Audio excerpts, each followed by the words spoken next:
Hey everybody, and welcome to, what is this, vlog number 5 of WDW Tips. Today we're going to be covering Disney's Hollywood Studios. That's right, we've covered how to get there, transportation, 2 out of the 4 theme parks. We have one more after this.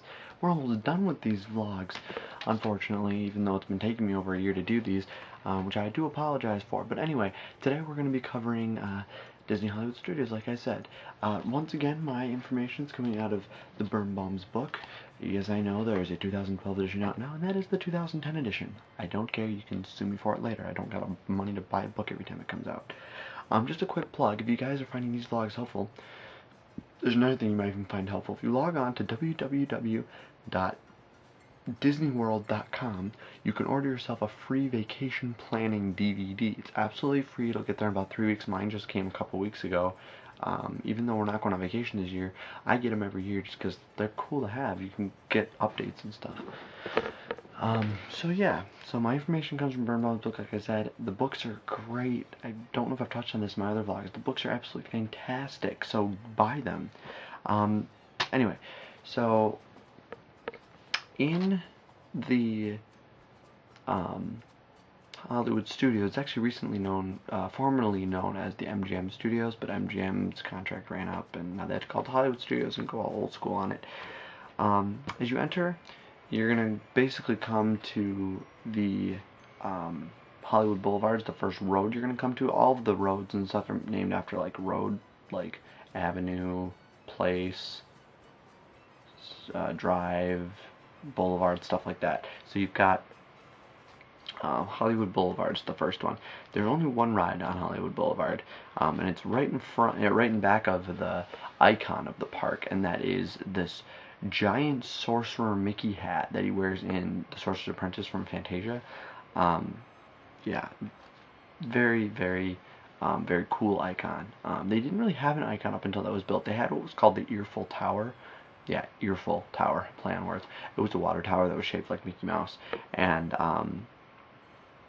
but then they built the Sorcerer hat, and it's a way cooler icon than the Earful Tower. So anyway, right in back of that is the first attraction. It was ironic also it's the first attraction we're going to cover, and it's the first attraction that was ever built for the park. It's called the Great Movie Ride, and it's one of my personal favorite rides.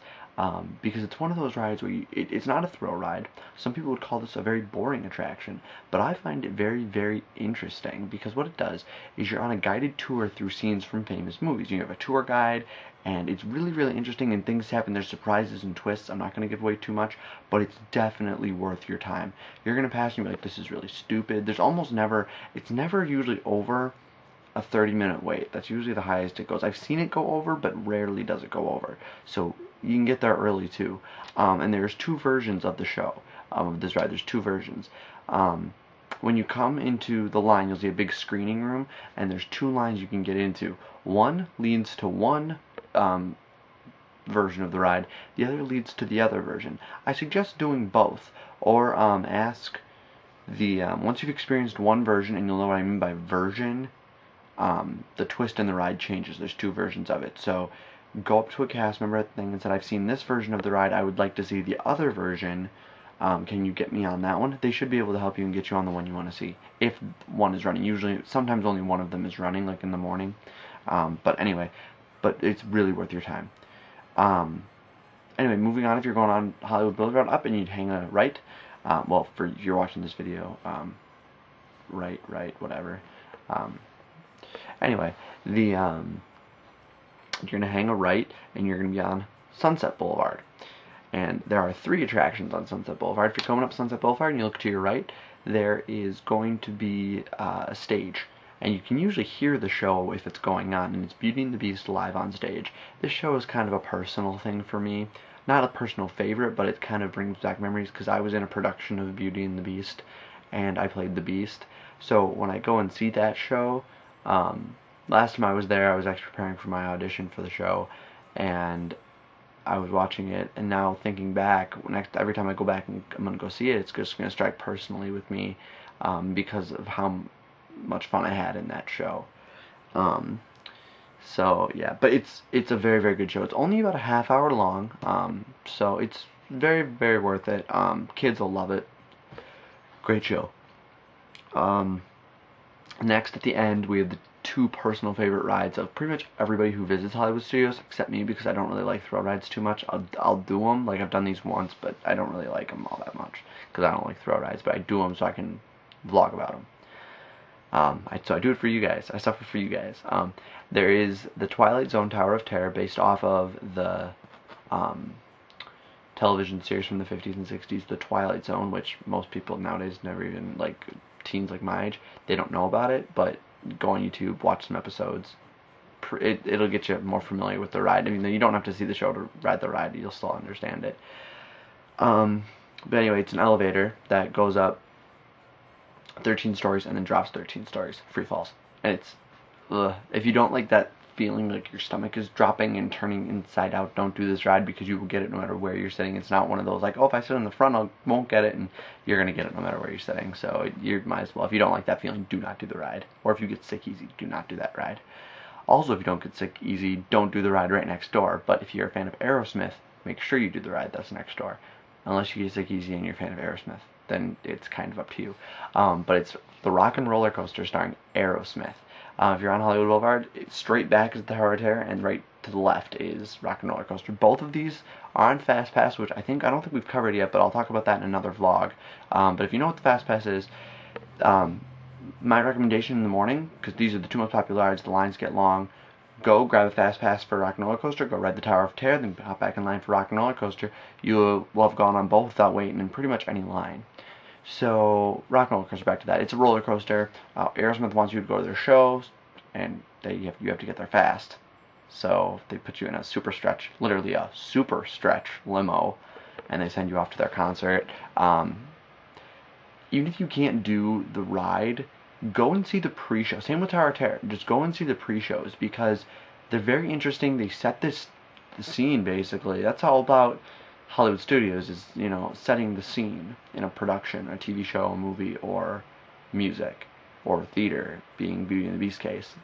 Very, very cool. It's just that. Before I ever, rode the Tower of Terror, I actually went down the pre-show first, and then I took the chicken exit, but whatever. I was like 7 at the time, but it was really, really interesting. I found it very interesting. Anyway, so if you're gonna go back to Hollywood Boulevard, and you're gonna kind of hang a tilted right up past the Great Movie Ride, kind of in the middle of Great Movie Ride and Sunset Boulevard, you're gonna see the Animation Courtyard. As soon as you enter the Animation Courtyard, there are 3 attractions in the Animation Courtyard. It's kind of funny because I didn't write down one of them, but I'm going to cover it anyway. I purposely didn't want to cover it because I hate the attraction, but we're going to cover it anyway. That attraction is Playhouse Disney live on stage. Well, now it's called Disney Junior live on stage.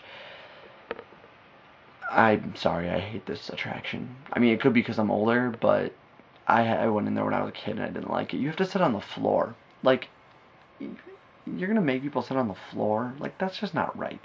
I'm sorry, get them some chairs, okay?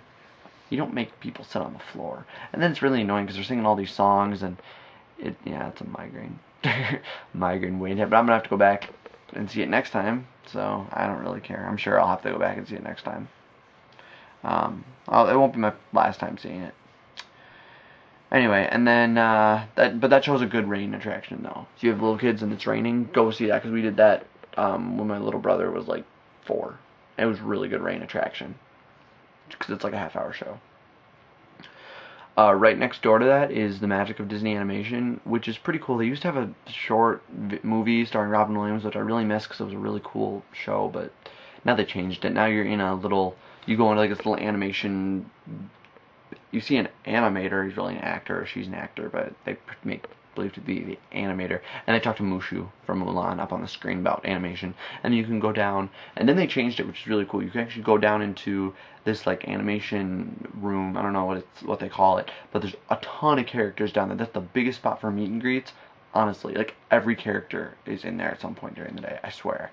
And they have a feature, so if there's a new Disney movie coming out, usually it's the Pixar. Last time we were there, Toy Story 3 had just come out, so Lotso was there, but that's the feature spot. So like a new movie coming out, those would be your feature spot. They have a spot for The Incredibles. All the Pixar characters, except the Toy Story ones, are there. They have their own spot in the park. Sorcerer Mickey is there, so if you want to see Mickey Mouse especially, but Sorcerer Mickey, that's a spot to go to. The next attraction, which is kind of as you just enter the animation courtyard, you'll see it right away, is the Voyage of the Little Mermaid, which is about a 20-minute show about, it's the Little Mermaid. It's a dark show. It's actually rather dark.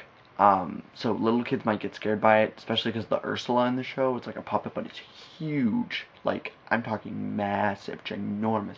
Look at a video on YouTube first if you don't believe me how big this thing is. Good show though, very, very good show. So yeah. Yeah, and then there's one more attraction, which I don't even know if it's still there anymore. It's called One Man's Dream, and it just shows the history of Walt Disney. It's like a walking exhibit with a short film, and it's a good rain attraction or heat attraction. If you just want to get out of the heat, just go in there. It's a lot. It's nice. It's very, very nice.